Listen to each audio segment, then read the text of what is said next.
말씀 함께 나누겠습니다. 오늘 함께 나눌 본문 말씀은요, 마태복음 11장 1절부터 15절까지 말씀 함께 봉독하겠습니다. 내가 진실로 너희에게 말하노니 여자가 낳은 자 중에 세례 요한보다 큰 이가 일어남이 없도다. 그러나 천국에서는 극히 작은 자라도 그보다 크니라. 세례 요한의 때부터 지금까지 천국은 침노를 당하나니 침노하는 자는 빼앗느니라. 모든 선지자와 율법이 예언한 것은 요한까지니 만일 너희가 즐겨 받을진대 오리라 한 엘리야가 곧 이 사람이니라. 귀 있는 자는 들을지어다. 아멘. 예. 오늘 말씀 제목 침노를 당한다고? 예요. 침노를 당한다. 가끔 가다가 성경을 읽다 보면 이게 무슨 말인가 싶은, 내용을 이해를 못하는 게 아니라 단어를 모르겠는 말도 나와요. 아무래도 성경이 일상적인 언어로 번역이 되어 있지 않고, 그리고 처음 옛말로 번역된 성경에서 개정하고 그 전통을 이어오다 보니까 옛날에 쓴 단어가 그냥 남아있는 경우가 있어요. 오늘 말씀 내용 중에서 천국이 침노를 당한다 하는 그 부분의 말씀 12절 말씀을 중요하게 조금 살펴볼 건데요. 오늘 읽은 모든 부분을 내용은 좀 파악을 하고 넘어가도록 하겠습니다. 자, 11절부터 15절까지 말씀을 다 본다는 얘긴데요. 계속해서 세례 요한에 대해서 예수님이 말씀하시는 내용이라고 생각하면 됩니다. 제가 이 한 단락인데요, 스토리상 잘라낼 수가 없어서 통으로 읽었고요. 또 중요한 내용들이라서 간략하게 한번 짚어보겠습니다. 자, 제일 첫 부분에 예수님이 세례 요한에 대해서 평가를 하기를 세례 요한보다 큰 이가 일어남이 없다. 여자가 낳은 자 중에 세례 요한보다 큰 이가 일어남이 없도다 라고 말씀하셨어요. 여자가 낳은 자, 사람이라는 얘기죠. 사람 중에 세례 요한보다 큰 이가 일어남이 없다. 일어났다는 건 하나님의 사명을 받고 사역을 하고 어떤 운동을 하는 것을 얘기하는 거예요. 세례 요한을 쭉 그 세례 요한의 명맥을 이어서 보면 선지자라고 할 수 있습니다. 하나님의 뜻, 하나님의 말씀을 전하는 선지자인데, 기억하시죠? 구약의 마지막 예언자부터 복음서의 내용, 스토리까지 그 공백이 있다고요. 400여 년 정도 공백이 있습니다. 그 중간의 내용은 성경에 없어요. 그러니까 세례 요한을 선지자로 본다면 400년 만에 선지자인 거예요. 그렇게 봐서 그런가요? 아니면 세례 요한의 사역이 전국적으로 유명해서 그런가요? 예수님이 세례 요한을 가장 큰 선지자라고 말씀하고 평가하시는 것 같아요. 근데요, 바로 이어지는 말씀을 보면 다시 생각해야 될 필요를 느낍니다. 바로 이어서 그러나 이렇게 하고 말씀하시는데요. 천국에서는 극히 작은 자라도 그보다 크니라. 세례 요한은 지금까지 하나님의 사명을 받고 일어나서 말씀을 전하고 천국 운동을 펼쳤던 선지자들 중에 가장 큰 자다. 그러나 천국에서는 가장 작은 자가 세례 요한보다 더 크다. 이 말씀을 들으면서 우리는 혼란에 빠지게 됩니다. 그럼 세례 요한이 크다는 얘기인가? 그렇지 않다는 얘기인가? 천국에 가면 모든 존재가 위대한 세례 요한보다 더 위대하다는 얘기인가? 나도 구원받아서 천국에 갈 확신과 소망을 갖고 있는데, 그러면 내가 천국에 가면 세례 요한보다 더 위대하다는 얘기인가? 혼란이 와요. 그런 혼란을 가지고 말씀을 집중해서 읽고 보다 보면 이 천국에서 극히 작은 자라도 그보다 크다라는 뒤의 이야기가 힌트예요. 힌트. 이 앞에 예수님이 세례 요한을 여자가 낳은 자 중에 가장 큰 자다라고 말씀하신 그 의미와 기준이 뭔지를 알려주는 거예요. 왜냐하면 지금 비슷한 내용을 비슷한 구조로 예수님이 반복하고 있죠. 비교가 되는 거잖아요. 세례 요한이 가장 큰 자다. 그런데 천국에서는 가장 작은 자가 세례 요한보다 더 크다. 요거를 대조로만 보지 마시고 비슷한 것을 반복하는 것으로 보면 뒤에서 말하고 있는 판단의 기준을 가지고 세례 요한을 평가한 것이다. 그러니까 다시 말해서 세례 요한이 성경에 나오는 선지자들 중에 가장 위대한 선지자다라고 말씀하신 게 아니고 세례 요한이 가장 능력이 있고 가장 위대한 업적을 이뤘다라고 말씀하신 게 아니고 다른 기준에 의해서 가장 큰 자다라고 얘기하시는데 그 기준은 뭐냐? 천국에 들어간 가장 작은 자도 세례 요한보다 크다. 뭔가 좀 다른 느낌이죠. 뭘까요? 이걸 우리는 집중해서 묵상해야 되는데요. 간략히 짚어보기로 했으니까 답을 나눌게요. 천국은 믿음이고요. 천국에 갔다, 천국에 들어갔다, 천국에 있다라는 얘기는 하나님께 가까이 있다는 얘기겠지요. 위대해서 믿음이 좋아서 훌륭해서가 아니라 구원받아 천국에 있는 자, 천국을 경험하는 자는 세상에서 많은 한계 속에서 살아가는 자보다 하나님과 가깝죠. 진리에 가깝죠. 예수님과 가깝죠. 그런 의미에서 크다는 얘기예요. 그러면 세례 요한이 크다는 얘기는 뭘까요? 세례 요한이 했던 사역, 말했던 메시지의 내용들, 그리고 성경의 예언들이 전하고 있는, 심지어 세례 요한은 성경에서 예언된 사람으로 나타나고 있잖아요. 그런 걸 볼 때 하나님의 일하심, 예수 그리스도의 사역, 그 시간상으로도 예수님과 가깝고, 그리고 예수님의 그 사역하실 길을 예비하는 사역상으로도 예수님과 가깝죠. 하나님의 진리에 더 가깝죠. 옛날의 예언자들이 예수 그리스도의 오심을 예언했던 것보다 더 직접적으로 더 가까이 하나님이 하시는 일 곁에 있다. 그런 의미에서 크다. 이렇게 이해하는 게 맞는 것 같습니다.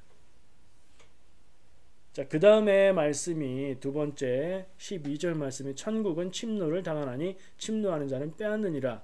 알 수 없는 내용입니다. 이건 뒤로 빼놓을게요. 이게 메인이라서 뒤로 빼놓고 다른 것부터 정리하고 가겠습니다. 그 다음 내용은 이렇습니다. 선지자와 율법이 예언한 것은 요한까지다. 선지자와 율법, 전에도 여러 번 얘기했죠. 선지자는 예언자고 예언자는 예언서를 얘기하는 거고 율법은 율법서, 그러니까 구약 성경을 이야기하는 표현이에요. 구약 성경이 예언한 것은 요한까지다. 물론 예수 그리스도의 오실 것을 예언했죠. 근데 이 예수님의 말씀은 뭐냐? 구약 성경이 바라보고 예언을 통해서 이룰 일들은 세례 요한 때까지 이루어졌고 이제는 새로운 시대다. 하나님이 구원의 역사에 있어서 새로운 장으로 접어 들어가는 것이다. 요한이 그 새로운 장을 여는 것이다. 라는 설명으로 우리는 볼 수 있습니다. 그 다음 말씀, 오리라 한 엘리야가 곧 이 사람이니라. 성경에서 여러 가지 그 말씀들 속에서 이 세례 요한을 엘리야라고 보는 경우들이 많이 있습니다. 근데 우리는 그러면 엘리야가 죽지 않고 하늘로 올라간 인물인데, 구약에서 그런 위대한 선지자인데 그 엘리야가 다시 온 것인가? 이거 마치 전생 환생 얘기하는 것 같은 그런 얘기인가? 아니요, 그런 얘기 아닙니다.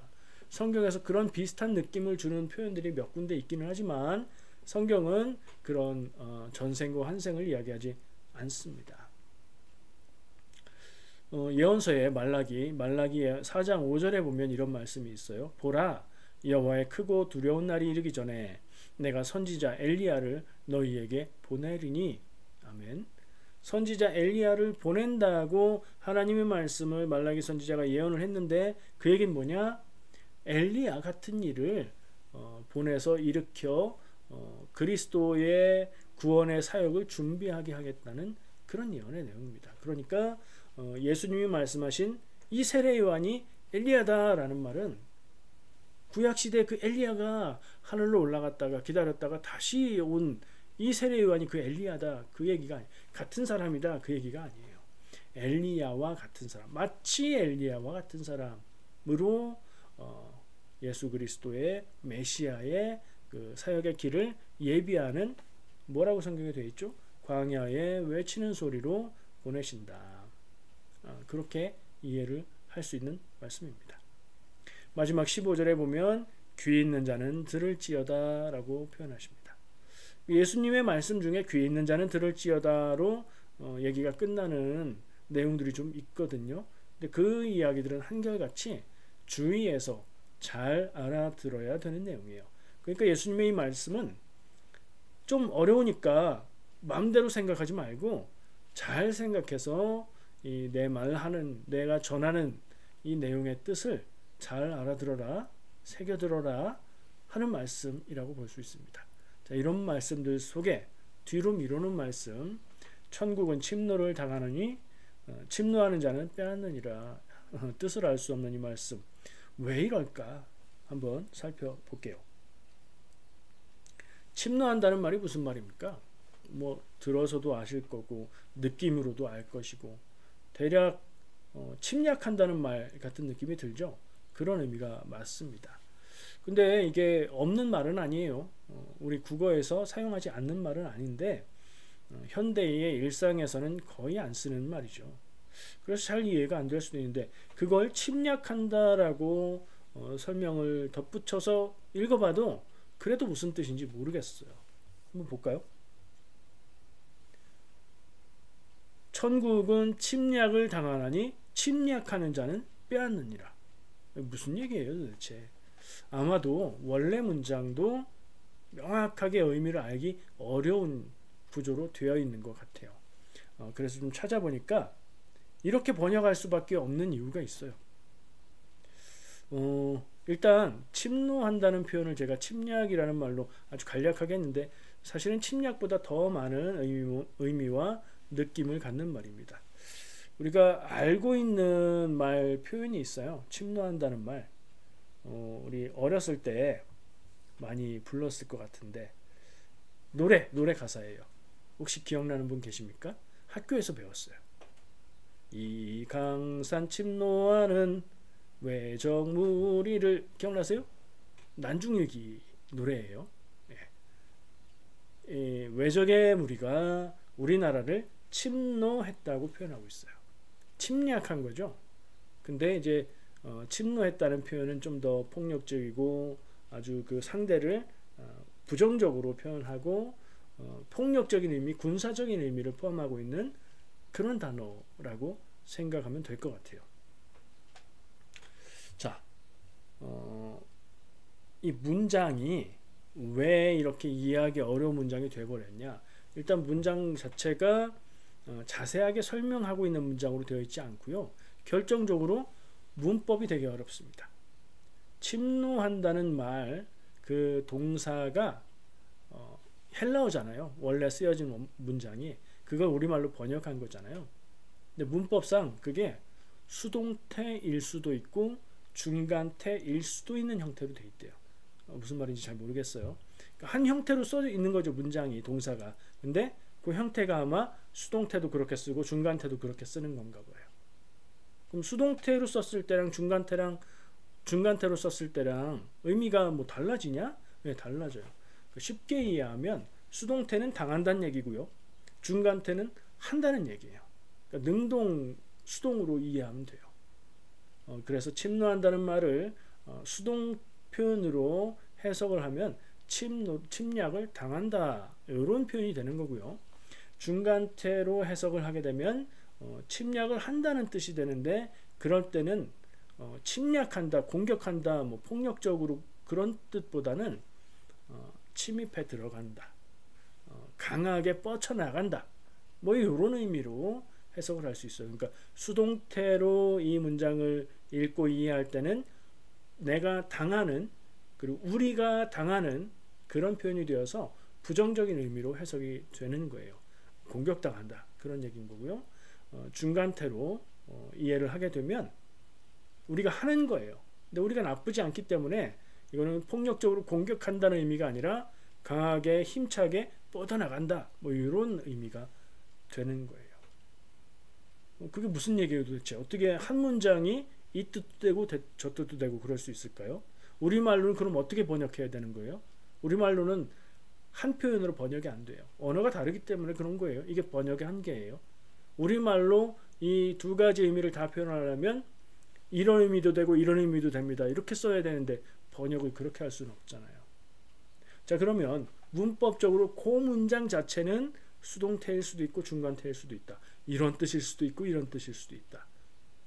그 어느 쪽이냐? 이걸 판단해야 되잖아요. 그럼 문맥을 봐야 되는 거예요. 성경 말씀이 전체적으로 말하고 있는 것과 맞아 떨어지는 것, 그리고 이 자리에서 예수님이 말씀하시는 얘기로 말이 되는 것을 찾아야 되는데, 난점은 두 가지 해석 다 말이 된다는 겁니다. 어떻게 되냐면, 그래서 선택하기가 참 어려웠는지 한글 성경이 여러 가지가 있잖아요. 그 중에 어떤 성경은 수동태로, 어떤 성경은 중간태로 번역을 해놨어요. 제가 요즘에 자주 사용하는 가장 최근에 번역된 한글 성경, 새 한글 성경은 이 부분을 이렇게 번역했어요. 잘 들어보세요. 이게 수동태인지 중간태인지. 세례자 요한의 날들부터 지금까지 하늘나라가 폭력적인 저항에 시달리고 있습니다. 폭력을 쓰는 사람들이 그 나라를 앗아가고 있습니다. 아멘. 자, 이거는 당하는 거예요, 하는 거예요? 당하는 거죠. 그러니까 새 한글 성경은 이 문장을 수동태로 번역을 한 거예요. 한 번 더 읽을게요. 세례자 요한의 날들로부터 지금까지 하늘나라가 폭력적인 저항에 시달리고 있습니다. 폭력을 쓰는 사람들이 그 나라를 앗아가고 있습니다. 이 앞에 문장, 하늘나라가 침노를 당한다. 개역 개정하고 같은 방향의 번역인 거죠. 그거의 해석에 따라서 그 뒤에 나오는 폭력을 쓰는 사람들이 그 나라를 앗아간다. 침노하는 자는 빼앗는다. 방향이 이렇게 가는 거예요. 그러면 이걸 중간태로 해석하면 어떻게 되느냐? 새번역 성경은 또 다르게 번역합니다. 잘 들으세요. 세례자 요한 때로부터 지금까지 하늘나라는 힘을 떨치고 있다. 그리고 힘을 쓰는 사람들이 그것을 차지한다. 아멘. 한 번 더요. 수동태는 폭력적인 저항을 당하는 거였죠. 근데 새번역 성경은 세례자 요한 때로부터 지금까지 하늘나라는 힘을 떨치고 있다. 그리고 힘을 쓰는 사람들이 그것을 차지한다. 아멘. 반대죠. 반대. 뜻은 이 수동태인지 중간태인지에 따라서 뜻이 반대가 되는 거예요. 폭력적인 저항, 침입, 침략, 박해를 받는다는 얘기. 그렇죠? 그리고 그 폭력에 의해서 하나님 나라가, 하늘나라가 뭔가를 이렇게 빼앗기고 당하고 있다는 얘기인데, 이걸 중간태로 해석하면 하늘나라가 힘을 떨치며 뻗어나가고 있다. 그런데 그 열심히 그 하늘나라의 사역을 위해서 일하는 사람들이 그 하늘나라를 차지할 것이다. 이렇게 되는 거예요. 이 두 가지 문장이 다 문법적으로 나올 수 있는 번역이라는 거고, 이 두 개가 다 말이 돼요. 왜 말이 되냐? 교회가 박해받잖아요. 하나님의 뜻을 우리가 이루고 하나님의 뜻을 따라 살려고 하면 세상과 갈등하는 일들이 생길 수 있잖아요. 예수님도 박해받으셨고 교회도 박해받았고, 그죠? 맞죠? 말도 되고 문맥에도 맞고 돼요. 그러면 새번역 성경의 중간태 번역은요? 하늘나라는 힘을 떨치고 있다. 하늘나라는 뻗어나가고 있다. 이거 말이 돼요? 말이 돼요. 박해에도 불구하고 폭력적인 억압에도 불구하고 교회는 사그라들고 사라진 게 아니죠. 전파되고 선교되고 뻗어나갔죠. 하나님 나라의 복음은 더 능력 있게 퍼져나갔죠. 그리고 그 사역하는 사람들이 하나님 나라를 누리며 살아가고 있죠. 두 문장 다 말이 됩니다. 아, 이거 어느 쪽이 맞을까? 제가 내린 결론은 어느 쪽이 맞을까가 아니에요. 둘 다 맞다는 거예요. 왜냐하면 원래 언어의 문장에서 두 가지 의미가 다 나올 수 있는 문장이기 때문에. 아니, 그래서 그러면 우리말로는 어떻게 이해해야 되냐고요? 둘 중에 하나를 택할 수 있는 게 아니라니까요. 다만 개역개정 성경은 수동태의 번역 쪽을 택한 거고, 새 한글 성경도 그렇게 선택을 한 거고, 새 번역은 중간태의 번역을 선택을 한 거예요. 왜냐하면 우리말로는 둘 중에 하나로 써야 되니까. 아마 주가 달려있거나 설명이 있는 책들을 보면 두 가지 의미를 다 설명을 할 겁니다. 그럴 수밖에 없어요. 이건 어느 한쪽이 맞다고 어느 한쪽이 틀리다고 할 수가 없기 때문입니다. 놀라운 성경의 세계죠. 근데 놀라운 것도 아니에요. 생각해보면 우리나라 말의 표현 중에 한마디 말로 한 문장으로 완전히 반대되는 두 가지의 뜻을 담을 수 있는 말이 있겠죠. 근데 외국어로 번역을 하려면 이걸 어떻게 번역해야 될지, 농담으로 번역할지 진담으로 번역할지 되게 어렵고 난감한 경우가 있을 거예요. 그런 경우라고 보시면 되고요. 그래서 저는 두 가지 의미가 다 이해되고 두 가지 의미를 다 받아들여야 된다, 그렇게 생각을 하는 겁니다. 자, 그러면 우리는 이 말씀을 그렇게 읽을 때 여러분 기억하실 수 있을까요? 저도 설명을 봤었고 들었었는데 오늘 말씀을 준비하려고 보니까 가물가물해서 또 찾아보고 정리하고 또 공부를 한 거예요. 어쨌든 일단 두 가지 방향, 다른 말로 번역이 될 수 있다는 것만 기억해 놓으셔도 될 것 같아요. 자, 그래서 이쪽도 되고 저쪽도 되는데, 그래서 우리는 이 말씀을 어떻게 이해하고 적용해야 될까? 이게 중요한 거잖아요. 두 가지 경우를 생각해 봤습니다. 아주 쉽게 이해할 수 있게 어떻게 생각해야 될까 해봤는데, 단순하게 이렇게 표현하면 좋은 것 같아요. 하나님 나라와 세상 나라를 딱 상정해 놓고, 원래 이게 사실은 현실에서는 겹쳐 있어요. 하나님 나라 따로 세상 나라 따로 이런 현실은 없어요. 세상 나라 속에서 하나님 나라를 사는 성도들이 겹쳐서 살고 있는 거기 때문에, 근데 이제 생각으로 하나님 나라와 세상 나라를 생각해요. 이 둘이 갈등하는 경우를 생각해 봐요. 우리는 믿음을 가지고 하나님의 뜻대로 살려고 애씁니다. 힘들지만 가진 것을 어려운 이웃과 나누고, 어려운 사람들을 보면 돕고, 내가 힘들고 가난한데 그렇게 하려고 애쓰는 것이 사실은 교회가, 그리스도인들이 처음부터 보여왔던 모습이에요. 그런데 나 살기도 어려운 세상에 참 세상에 바보도 다 보겠다라고 비웃는 사람이 있을 수 있겠죠. 그거 조금씩 모아서 그거 뭐에 쓰냐? 그게 뭐 도움이 되겠냐? 이럴 수 있을 거예요. 충분히 상상이 되시죠? 근데 제가 이런 예를 만들고 생각을 하다 보니까 현실은 어떨까? 현실에서는 아마 반대이지 않을까? 현실은 우리가 만약에 힘들고 어려운 가운데 이웃들과 함께하고 어려운 사람들을 돕고 나누고 이렇게 애쓰면서 살아가고 있으면, 현실에서 세상 사람들은 그 우리의 모습에 감동하고 동참할 거예요. 비웃는 목소리는 나 자신의 마음속에서 나올지도 몰라요. 나도 이렇게 힘들고 어려운데 뭐 누굴 돕는다고 이러고 있을까? 내 안에서 그런 음성이 나올지도 몰라요. 어쨌든 하나님 나라와 세상 나라가 갈등하는 상황을 우리는 상상해 볼 수 있고요. 그럴 때에 남이든 남이 나를 비웃든 혹은 나 자신이 나의 그런 모습을 비웃든 우리는 그런 생각을 이기고 넘어가야 합니다. 부정적인 생각, 하나님의 뜻을 비웃는 생각들을 우리는 이기고 넘어가야 합니다. 그 생각은 하나님의 대적자 사탄의 생각이기 때문입니다. 남이 말하건 내 안에서 올라오건 마찬가지입니다. 우리는 세상과 내 인생을 사탄이 지배하게 두는 사람이 아닙니다. 왜요? 그리스도인이기 때문에. 예수를 그리스도로 믿고 고백하고 예수 그리스도의 십자가 대속의 능력을 믿음으로 구원받은 삶을 사는 사람이기 때문에 그렇습니다. 이런 예를 들어서 해석하려고 한 것은 하나님 나라와 세상 나라가 갈등하는 경우, 침략을 당한다, 침노를 당한다의 의미를 생각해 본 겁니다. 그러면 또 비슷한 구도로 한번 설명해 볼게요. 하나님 나라와 세상 나라가 같은 길을 갈 수도 있습니다. 셋을 놔둬야 돼요. 구체적으로 예를 들기가 사실은 쉽지는 않은데요. 왜냐하면 생각이 저마다 다를 것 같아서. 그래도 한번 오늘 제가 들은 뉴스를 통해서 나눠보려고 합니다.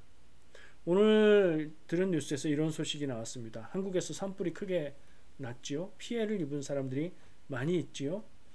집을 잃고 터전을 잃고 살아야 되는 분들이 생겼습니다. 그래서 우리나라 사람들 얼마나 따뜻합니까? 이재민들에게 구호 물품을 많이 보낸다고 합니다. 식기나 옷이나 사는 데 필요한 모든 물품들을 기증하는 행렬이 줄을 잇는다.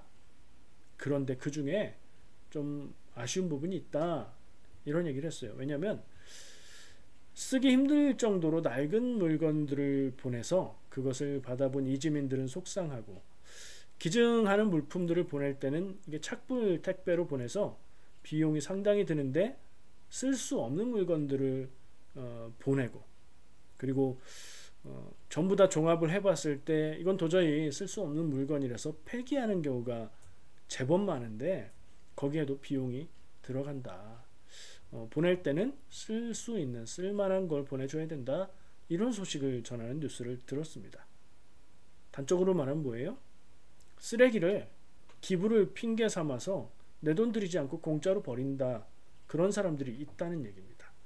정말 그런 마음으로 보냈을까 하는 생각이 들지만, 이런 일들이 있을 때 보내지는 물품들, 구호 물품들 중에 반 이상이 폐기된다고 합니다. 그러니 공짜로 쓰레기 버려보자 이런 마음이 없는 것 같지는 않습니다. 좋은 물건을 기부하는 사람도 있겠죠. 성금을 보내는 사람도 있겠죠. 이게 세상 나라의 선의를 가진 사람들이라고 생각해 보죠. 우리는 하나님의 법을 따라서 어려움 당한 이웃들을 도와야 됩니다.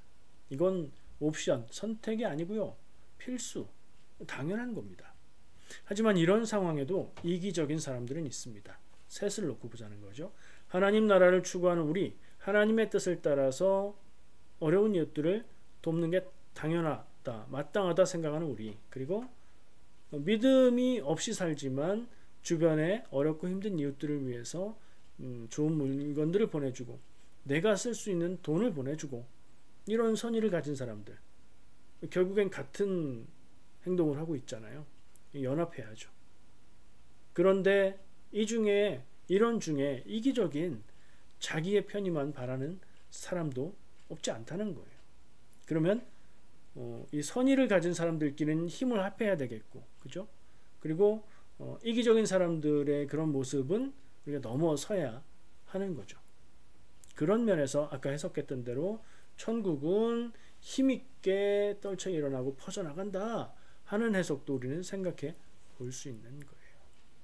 기독교인들이 우리가 선한 모습, 본이 되는 모습, 물론 우리는 하나님의 뜻을 따라서 행하는 행동이지만 세상이 볼 때도 아름다운 모습을 행함으로 세상에 복음의 긍정적인 이미지를 주고 하나님의 뜻을 알게 해주고, 이런 일들을 해나갈 수도 있다는 겁니다.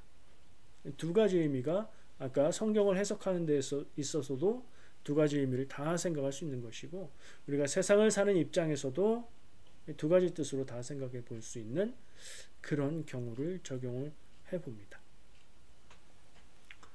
믿음이 있어야 됩니다. 오늘도 결론은 믿음인데요. 어느 쪽으로 해석하든, 오늘 아까 그 천국은 침노를 당한다 그 표현을 어느 쪽으로 해석하든 믿음의 길은 곧 하나님의 뜻을 따라 사는 길을 살아야 하는 것이 우리의 인생길입니다. 세상이 믿음에 도전을 해도 굳건한 믿음을 가지고 하나님의 길을 따라 살아가야 합니다. 그러니까 박해를 해와도, 비웃어도, 우리를 방해한다 해도 우리가 생각하고 가는 발걸음의 길이 하나님의 뜻이 맞다면 우리는 흔들림 없이 그 길을 나아가야 됩니다. 침노를 당한다 할지라도 우리는 하나님의 뜻을 따라 하나님의 나라를 이루며 나아가야 한다는 얘기입니다.